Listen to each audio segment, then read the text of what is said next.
From this wider perspective, so much of what we do to each other must have the rest of creation shaking their heads in disbelief. The fact is that someone born in the United States is not more special than someone born in Mexico.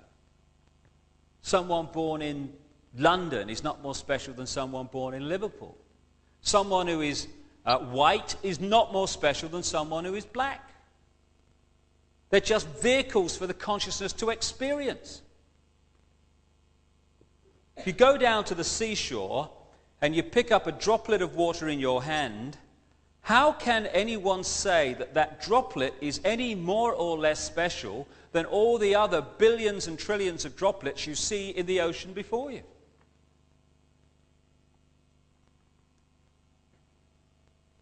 So when I began to understand all this and appreciate this other explanation to dogmatic religion and this world is all there is science, I started to ask a few questions of this situation. Like, how come that this explanation, at the very bottom line least, is as credible as the other two?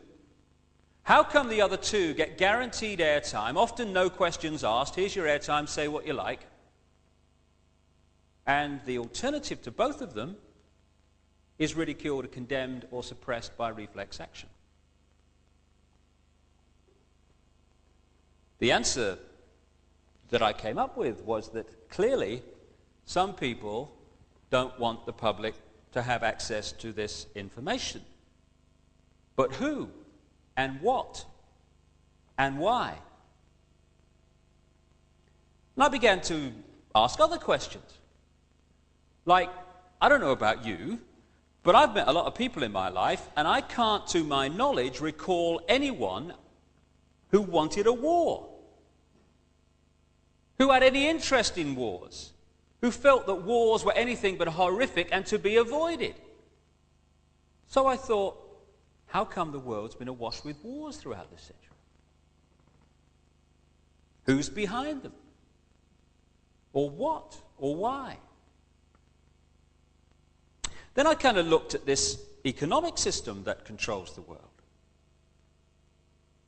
An economic system that is so sane that the more successful it is in its own terms, the quicker it destroys the planet. It's the perfect environmental and human assassin. It insists every year that we take more from the earth even quicker, turn it into even more things, sell even more things, consume even more things, throw away even more things, to worship the real God of the modern world, economic growth. It insists that every year 20% of the people of the world consume 80% of the resources, while leaving the other 80% to get by on the other 20%. Crazy. Of course it is.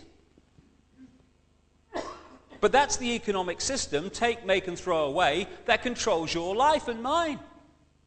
And that of 6 billion people nearly.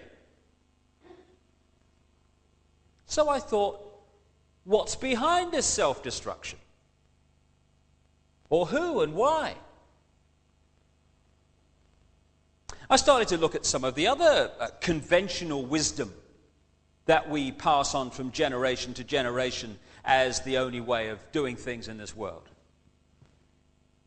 The wisdom that says, even though the economic system that I've just described is dismantling this planet, you ask a politician of any party anywhere in the world, what do we do to get out of this environmental situation? And they will say we must have more growth to raise the money to spend on the environment.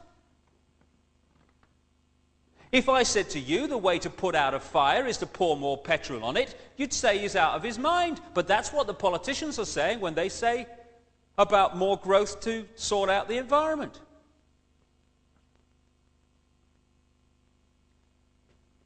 It's conventional wisdom that it's fine to treat animals as mere commodities, to be made as fat as possible, as quick as possible, on as little food as possible.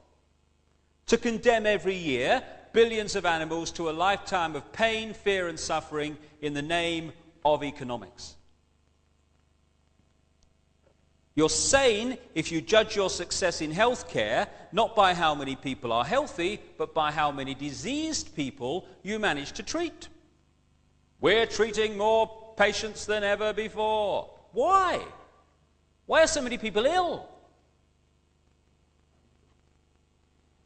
It's conventional wisdom that rising house prices are a sign of economic success when thousands are homeless because they can't afford them.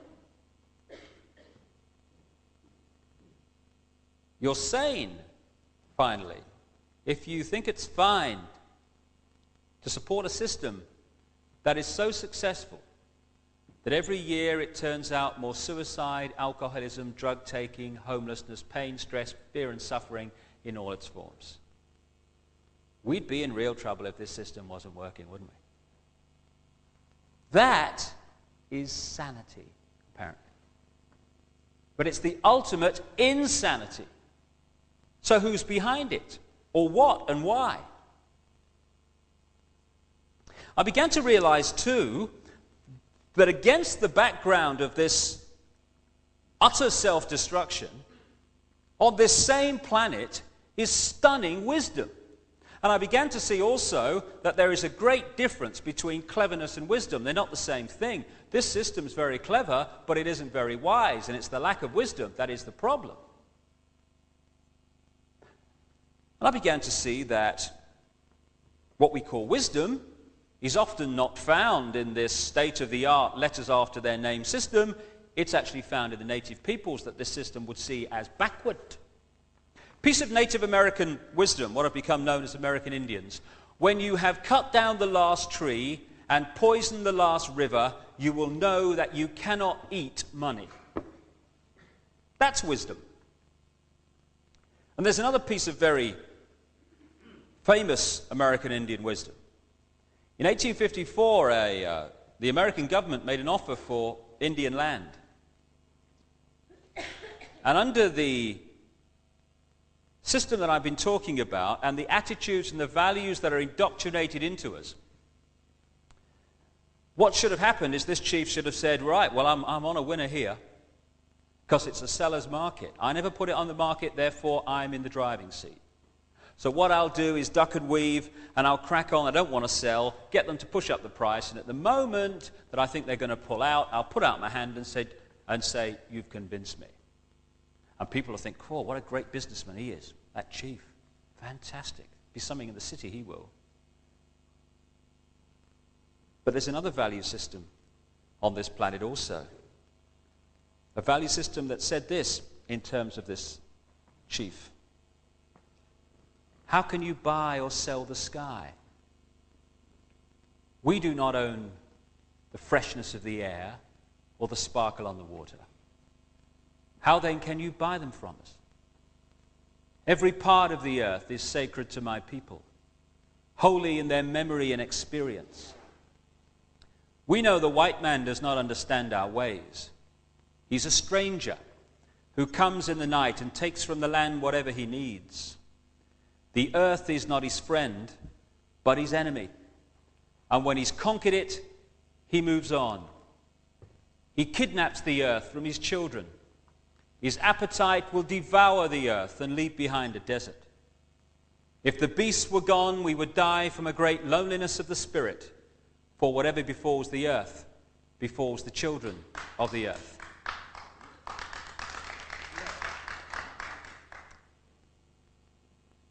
It's sobering to think that those words were spoken in 1854 when you look what has happened since.